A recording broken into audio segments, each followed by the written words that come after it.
Rail unions and the Transport Secretary have blamed each other for a sharp rise in rail fares, an increase that's prompted widespread protests from passengers. Ministers are being urged to introduce a new tax on cakes and puddings after warnings that children were eating too much sugar. The Home Secretary has questioned whether people crossing the Channel in small boats are genuine refugees and urged them to seek asylum in France. President Trump is meeting US congressional leaders to try to resolve the dispute that's led to a partial government shutdown. 3 people have died in a fire at a house in Lincolnshire.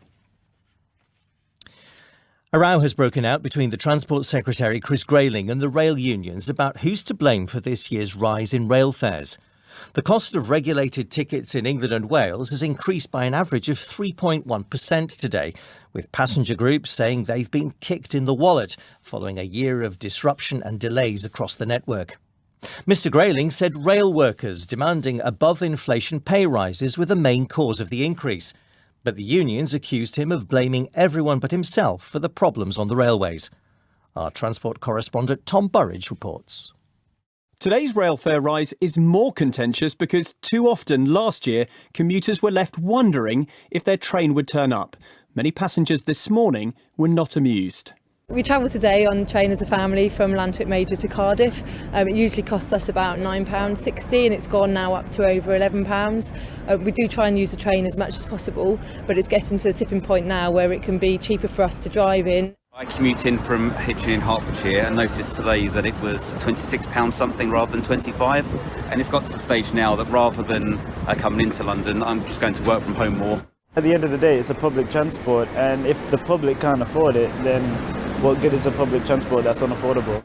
There'd been calls for a freeze in fares in the north of England and on Govia Thameslink, where botched new timetables caused misery back in May. Those affected were entitled to a month of free travel in compensation. But the Labour leader Jeremy Corbyn said the 3% increase in England and Wales, and just below that in Scotland, would deter people from travelling by train. Our fares are already the highest in Europe. It's a tax on all commuters and people that actually have to use the railway because there's no other way of them getting around. In the long term, it just actually drives some people later on away from public transport. That's not good. The Transport Secretary repeated his demand to the unions that rail workers' wages should rise in line with a lower rate of inflation than the one currently used. If that happened, Chris Grayling said rail fare rises would drop too. The fare increases are higher than they should be because the unions demand, with threats of national rail strikes that don't get them, higher pay rises than everybody else. So, typical pay rises in the rail unions are well over 3%. That's what drives the rising costs. The RMT union said it was scandalous that Mr Grayling was trying to blame rail workers for problems caused by privatisation. The rail industry says 98% of ticket revenue goes back into running the railways, allowing the government to invest in major upgrades to improve the network in the longer term. The rail system in Great Britain is famously complicated, with a large number of private companies running trains and a state-owned firm, Network Rail, overseeing the infrastructure. Many critics of the government's rail policies say that structure creates problems. Opponents also claim that rail journeys are far more expensive in Britain than elsewhere in Europe. With his analysis, here's our business correspondent, Jonty Bloom. Figures for 2016 to 2017 show that more than £10 billion was generated from rail passengers in Britain. Of that, around a quarter was spent on staff, 35% on maintenance, cleaning and security, and 2% was profit. International comparisons of rail networks' overall performance show that the UK is top of the second division, but not in the top league, which is made up of countries like Switzerland, Germany and France. All those countries subsidise their systems far more than we do in the UK. Per passenger mile, subsidies in Germany are more than 3 times those of the UK, and French taxpayers pay in more than twice as much. Train fare comparisons are, however, difficult to make. Commuters and business travellers booking at short notice in the UK pay far more than on the continent, but flexible travellers who book well in advance tend to pay less. But much also depends on how the money is spent. Central government spending on infrastructure produces far better returns than giving money to private companies to operate the trains, as happens here. Over the years, it's also been the policy of successive governments to rebalance the funding of the railways with a reduction in the relative contribution of taxpayers and an increase in fares. Larger government spending on the railways would therefore help keep fares down, but those taxpayers who never take a train may not regard that as fair. There are growing calls for the tax on sugary drinks, which came into force in April last year, to be extended to cover foods such as chocolates, biscuits and cakes. The government advisory body Public Health England is the latest organisation to urge ministers to consider introducing a so-called pudding tax to help combat childhood obesity. It says the average child has exceeded the maximum recommended sugar intake for an 18-year-old by the time they're 10. With more details, here's our health editor, Hugh Pym. The statistics on sugar consumption and child obesity are familiar. The burden on the NHS has been well documented. What's new are increasing calls from senior figures in the health world for more intervention by the government. A sugar tax on soft drinks was brought in last year. The Treasury estimated that 50% of manufacturers had reduced the sugar content of their drinks ahead of the introduction of the levy. The sugar content of cakes, biscuits and other less healthy food items, however, is covered by a voluntary 4-year agreement with the industry. But the target of a 5% reduction in the first year was missed, with only a 2% cut achieved. Ministers haven't ruled out tougher measures if the reduction plan falls short in future years. And in recent weeks, there's been more discussion about what this might entail. The Chief Medical Officer for England, Professor Dame Sally Davis, said there could be taxes imposed on unhealthy foods, with the proceeds used to subsidise fruit and vegetable prices.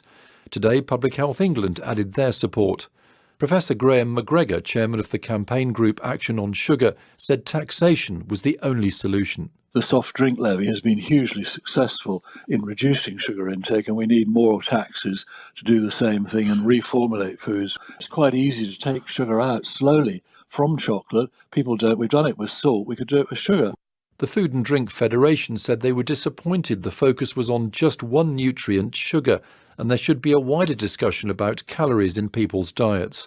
With the government considering further anti-obesity measures, including restrictions on fast food advertising, the issue will remain high on the agenda this year. The Home Secretary Sajid Javid has been strongly criticised by refugee groups after he cast doubt on whether migrants trying to cross the English Channel were genuine asylum seekers. During a visit to Dover, he suggested they should lodge their asylum application in France rather than travel through the world's busiest shipping lane. But campaign groups called his remarks irresponsible, saying people in desperate need of protection had experienced violence at the hands of the French authorities.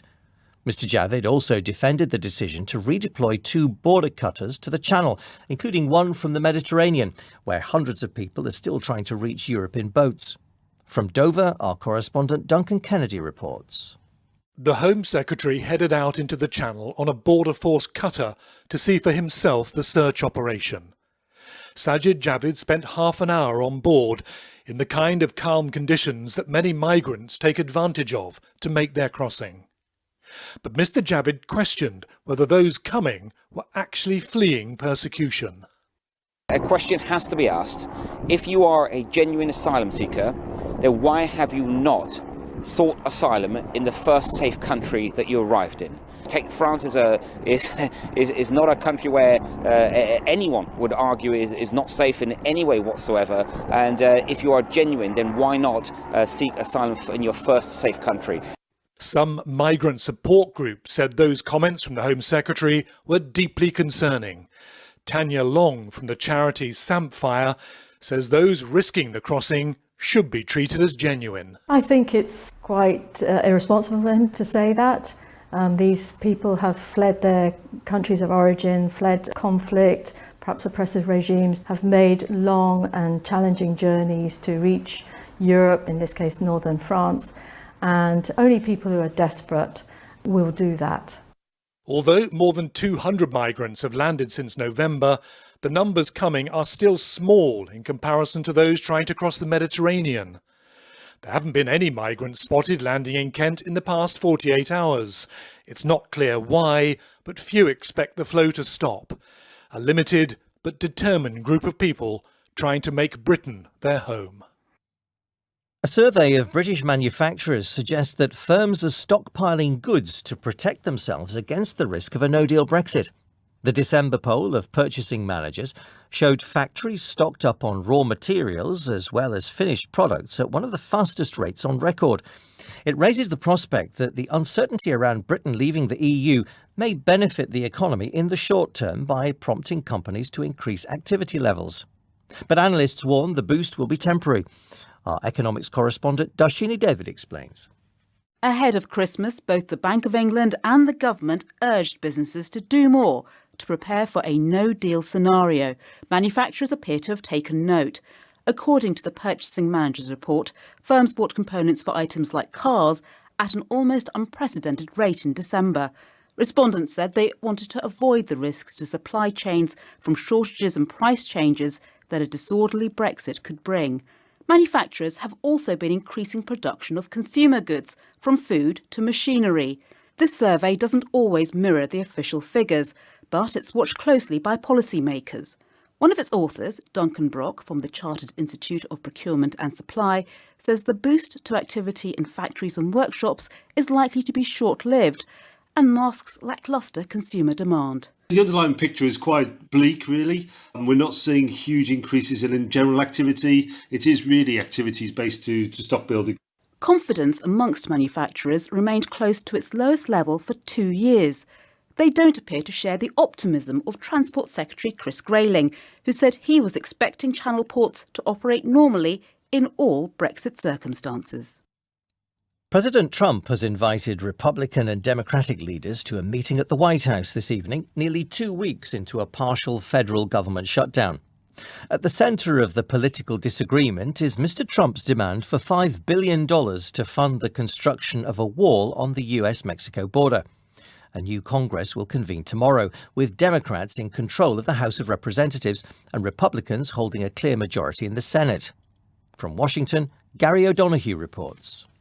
The shutdown is now into its 12th day, and there's no sign of a deal between Democrats and Republicans to end it. Its effects are also now beginning to bite. Banks and credit unions say increasing numbers of federal workers are looking for loans and advances to cover their absent pay packets. And federally funded institutions such as the Smithsonian Museums are now closed. Similarly, camping sites have shut in national parks such as Joshua Tree in California, where the lavatories are overflowing. One government department has been roundly condemned for suggesting to its employees they could offer manual labour to creditors in lieu of loan and mortgage payments. At the heart of the dispute is Donald Trump's desire to get $5 billion towards his border wall. But the Democrats say he's not spent the money already allocated and it wouldn't work anyway. They'll only agree to $1.3 billion for general border security. Compromise isn't yet on the agenda, but both sides will start to feel the political heat sooner or later. And then it's a question of who blinks first. American officials have been granted consular access to a former US Marine arrested in Moscow last week on spying charges. The US Secretary of State, Mike Pompeo, said he would demand the immediate release of Paul Whelan if it emerged Russia had detained him unlawfully. Mr. Whelan's family say he was in Moscow for a wedding and is innocent. Police are treating the deaths of 2 men and a woman at a fire in a house in Lincolnshire as murder. Crews were called to a property near Boston early yesterday morning. Detectives say they're confident they know who the victims are and they aren't looking for anyone else. Angus Crawford reports. The fire broke out at 3 a.m. on New Year's Day and destroyed most of the house in the village of Kirton. Police initially said that 1 person had died, but today investigators found 2 more bodies in the wreckage of the property and announced that it was now being treated as a murder inquiry. Superintendent Diane Coulson is from Lincolnshire Police. I can confirm that there was a woman aged 27, a man aged 24 and another man aged 32, all British citizens. There was a total of 5 people in the property, we believe, at the time of the fire. 2 of those people escaped with relatively minor physical injuries. Those who died have not yet been formally identified, but detectives have described it as a domestic-related incident and say they're not looking for anyone else in connection with the deaths. It's not yet clear how the fire was started. You're listening to the 6 o'clock news on BBC Radio 4. The main news so far: rail passengers groups have condemned fare rises are unjustified. There have been more calls for the tax on sugary drinks to be extended to cover foods such as chocolates, biscuits and cakes. Still to come. I always say that part of my job is to spread knowledge of English and therefore talk in English to as many people as possible. Tributes are paid following the death of a British soldier who helped educate generations of Pakistani leaders. The Chief Constable of British Transport Police has described his officers as heroic for the way they tackled a knifeman who wounded 3 people at Manchester Victoria Station on New Year's Eve. One of them, Sergeant Lee Valentine, who's recovering at home from a stab injury to his shoulder, has been describing what happened. Detectives say they're increasingly confident the suspect acted alone in the final stages of the attack. From Manchester, our correspondent Fiona Trott reports. In his first public account of the terrifying events of New Year's Eve, Sergeant Lee Valentine admitted he had no idea what he was running towards when he heard the screams. He described seeing a man wielding a knife and said instinct took over. He said the past 48 hours had been overwhelming. His senior officer has been quick to praise his bravery and his modesty. The Chief Constable of British Transport Police, Paul Crowther, went to visit him this morning. Lee and his team were in good spirits, but they were very modest about what they did. I don't think they necessarily saw it as anything out of the ordinary. I think they're heroes, and I think they did some incredible things. But we need to take care of them now and make sure we've got the right support mechanisms in place to look after them in the days and weeks to come. A couple in their 50s were also injured. The man is expected to be released in the next few days. His partner is expected to be in hospital for longer. A 25-year-old man arrested on suspicion of attempted murder has been detained under the Mental Health Act, which allows people to be held for up to 6 months. Today, the suspect's family said their thoughts and prayers were with those who were injured and that it was important for the police investigation to take its course and for any assumptions and speculation to be avoided. The police say the search of a house in Cheetham Hill has now concluded. A woman has died after falling about 500 feet from Ben Nevis. The Bristol University student, who hasn't been named, was with 3 others when the accident happened yesterday. The rest of the group were rescued by helicopter. This is the second death on Britain's highest peak in recent weeks. 21-year-old Patrick Boothroyd was killed in a fall before Christmas. A man has been arrested on suspicion of murdering a security guard outside a private New Year's Eve party in the West End of London. Tudor Simeonov, a 33-year-old Romanian national, died at the scene of the attack on Park Lane early yesterday. 3 other people needed hospital treatment. The suspect, who's 26, remains in custody. Police in southern India have fired tear gas and water cannon to disperse demonstrators at one of Hinduism's holiest temples. Conservative Hindus are angry that 2 women have worshipped at the Sabarimala shrine in Kerala, which historically has been closed to women of menstruating age. The ban was overturned by a court last year. Our correspondent Divya Gupta has sent this report from Delhi. In the dark hours before dawn, as this prayer was being chanted at Sabarimala temple, 2 women in their 40s, dressed in black with their heads covered, walked inside. That simple act broke a centuries-old ban. Worshippers believe that the temple is home to the Hindu god Lord Ayyappa and that he is celibate. So they exclude women of menstruating ages defined as between 10 and 50. India's top court lifted the ban last year. But conservative Hindu groups have continued to bar women from entering the shrine. The 2 women who defied them, Bindu and Kanaka Durga, have become heroines to women activists, including Tripti Desai. The entry of women in Sabarimala today is a historic win for us. It is a victory of the movement for equality and it's a victory of women power. But not everyone is celebrating. A group of women protested against what they say is the desecration of their faith. The temple was shut down for a purification ritual and violent clashes were reported across the state. The row about the temple pits liberals against the Hindu right and comes just before the country goes to the polls in general elections. The streaming company Netflix is facing growing criticism for pulling an episode of a comedy in Saudi Arabia, which was scathing of the Crown Prince. The US-based firm said it was complying with local laws. But human rights organisations warned that Netflix was helping the kingdom crack down on freedom of expression after the murder of the prominent Saudi journalist Jamal Khashoggi. Here's our security correspondent Frank Gardner. The decision by Netflix to pull an episode critical of the Saudi Crown Prince has been described by US media figures and human rights organisations as outrageous. The episode, which first aired in the US in October, includes vocal criticism of the Crown Prince by Hassan Minhaj, a US Muslim comedian. He used his satirical show Patriot Act to attack what he called the autocratic behaviour of the man who in effect rules Saudi Arabia. Now, when we last left our hero, Crown Prince Mohammed bin Salman, the Saudis were struggling to explain the disappearance of journalist Jamal Khashoggi. In ridiculing the various official Saudi versions of what happened to the murdered journalist Jamal Khashoggi last October, the comedian said, "They went through so many explanations. The only one they didn't say was that Khashoggi died in a free solo rock climbing accident." Netflix says it strongly supported artistic freedom, and it only removed the episode in Saudi Arabia after receiving a valid legal demand from the Saudi authorities. It remains accessible on YouTube. Since the Crown Prince's ascent to power in 2017, the country has seen a widespread crackdown on online critics of his policies. There has been comparatively little commentary on this story on Saudi social media. Officials in Denmark say 6 people have been killed and another 16 injured in a railway accident during a heavy storm. A passenger train heading for the capital, Copenhagen, was hit by debris which came loose from a freight train while crossing a bridge this morning. The crash is the deadliest on Danish rail network for more than 30 years. The Prime Minister of Ethiopia has told BBC News he'll continue the sweeping programme of reforms he started in the East African country. Abiy Ahmed is Africa's youngest leader and since coming to power 9 months ago has released thousands of political detainees and ended a long-running conflict with neighbouring Eritrea. Our Africa editor Fergal Keane spoke to Mr Abiy as he met supporters in the Oromo region.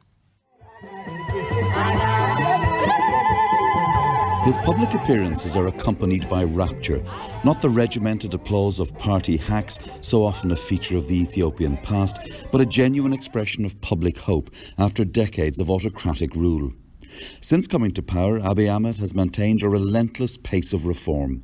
The jails emptied of political prisoners, an end to the bitter border conflict with Eritrea, the media unfettered, and a former political prisoner appointed as head of the country's elections board. Much more is promised, including the liberalising of the country's economy and free and fair elections in 2020. But Mr Abiy faces immense challenges, not least the ethnic divisions which have seen millions displaced, with fresh outbreaks a constant worry. There is the potential for trouble in Tigray province, which provided many of the leaders of the old ruling elite. Mr Abiy has presided over the arrest of senior figures accused of human rights abuses and corruption, but insists he is a unifying figure. Prime Minister, Fergal Keane from the BBC. Can I just briefly ask you, sir, are you the man to unite Ethiopia? Of course I am. No doubt about it. He also told me there would be no turning back from his reform programme. The world should come and watch what is happening in Ethiopia, he said. It could learn lessons.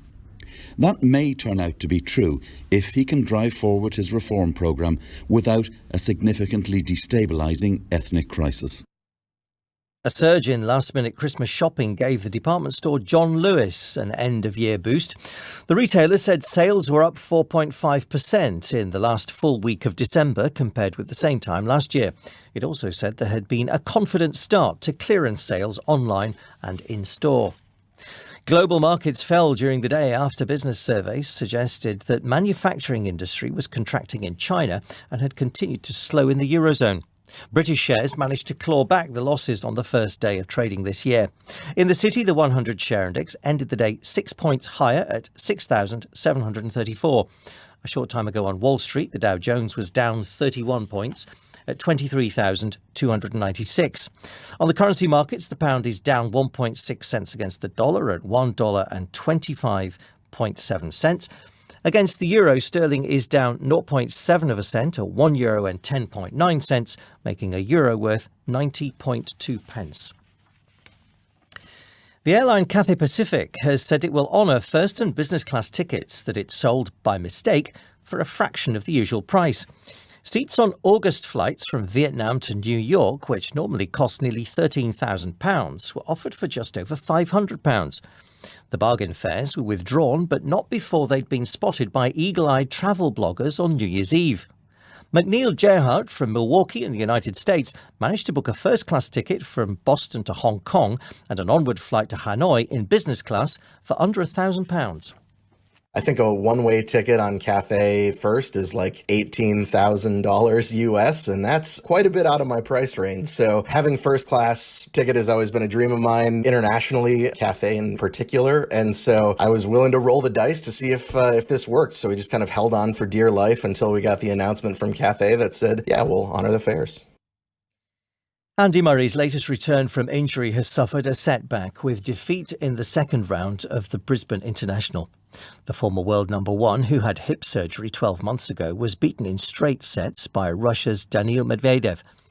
Murray has slipped to 240th in the world rankings and has admitted he doesn't know how much longer his career will last. Here's our tennis correspondent Russell Fuller. Murray was playing just his second match since late September and was comfortably beaten by Medvedev, who is among the world's top 20 players. Murray is in desperate need of matches. He played just 12 in the whole of 2018, and his next scheduled event is the Australian Open, the year's first Grand Slam, which begins in Melbourne a week on Monday. Murray was very optimistic about his future in the wake of last January's hip surgery, but has noticeably tempered his expectations as the new season dawns. His surgeon told the BBC on Sunday that Murray's hip is beyond complete repair, and the 31-year-old, who is still playing in pain, says he does not know what the future holds. There are goals Murray still wishes to achieve, but by his own admission, he does not yet know whether his body will prove capable. Three other British players, Johanna Konta, Harriet Dart and Kyle Edmund, also lost their second-round matches in Brisbane. Edmund, who had first-round bye, was surprisingly beaten by Japan's world number 185, Yasutaka Uchiyama. Dean Ford, the lead singer of the pop group The Marmalade, has died at the age of 72. The Marmalade became the first Scottish group to have a UK number one single when they covered the Beatles' song Obladi Oblada in 1969. Several other top 10 hits followed before Dean Ford left the band in 1975, moving to Los Angeles and becoming a driver for Michael Jackson and Bob Dylan. He later performed with the prog rock band The Alan Parsons Project. When Major Geoffrey Langlands travelled to Pakistan to train its fledgling army after the Second World War, he decided he didn't have enough money to return to his native Yorkshire. So he never left, swapping the drill square for the classroom to become one of the country's most respected teachers. The announcement of his death at the age of 101 has prompted tributes from high-profile former pupils, including Pakistan's Prime Minister Imran Khan. Jill McGivering looks back at the life of a man described as the quintessential Englishman. Good morning. Good morning, sir. For 7 decades, Geoffrey Langlands, often known simply as the Major, taught generations of Pakistanis. He was orphaned as a young boy and supported himself from the age of 18 by teaching. When the Second World War broke out, he went to South Asia with the British Army and stayed on. He loved adventure, and his stints as a teacher range from a military academy to the country's most prestigious private school, Aitchison College, where he taught many future political leaders, including Imran Khan. Interviewed by the BBC in 2005, he said he loved Pakistan, but never lost his own identity. I am British, very British, the old-fashioned British, British of the 1930s. You see me always in suit, and in other little ways, question of time. Everyone knows that if I say I'll be there at 4 o'clock, they know I'll be there at 5 minutes to 4. Geoffrey Langland spent 10 years in the lawless tribal areas where he was kidnapped at gunpoint and later took on a school in another poor, far-flung region, Chitral, where he quietly championed modern secular education for girls as well as boys and banned corporal punishment. He carried on teaching until his mid-90s. The headlines again. The Transport Secretary Chris Grayling has accused trade unions of driving the increase in rail fares by demanding large pay rises. The unions have accused him of exacerbating the problems on the railways. Health experts have called on the government to extend the sugar tax on fizzy drinks to sweetened foods, including chocolate, biscuits and cakes. The Home Secretary, Sajid Javid, has been criticised for telling migrants attempting to cross the English Channel in small boats to claim asylum in France. A business survey suggests that firms are stockpiling raw materials and goods in preparation for a no-deal Brexit. BBC News.